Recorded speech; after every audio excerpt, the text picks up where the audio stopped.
Sindh online TV में भलीकार आवां मोहम्मद पहर शामिल करूं था हिन वक्त जो खबरों। नाज़ी रानीपुर वरसां ॻोठ झंडो मशाइक में एक घर के ओचितो बाहि लगी वई।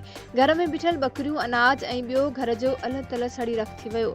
इतला ॾियण बावजूद फायर ब्रिगेड अमलो पहुची न सघियो। ॻोठाणनि पंहिंजी मदद पाण ते हेठि बाहि ते कंट्रोल आंदो।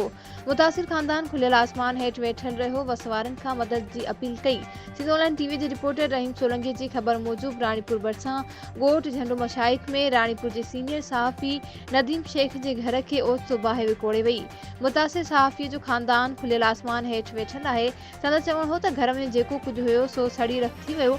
ख़बर न आहे त कीअं बाहि विकोड़े वई। सिर्फ़ पंहिंजूं जानियूं बचाए निकिता आहियूं। उन्हनि डीसी खैरपुर ऐं ॿियनि वसवारनि खां मुतालबो कंदे घुर कई त ॿाहिरि कई वञे। वधीक ख़बरुनि अपडेट्स जे लाइ ॾिसंदा रहो सिंध ऑनलाइन टीवी।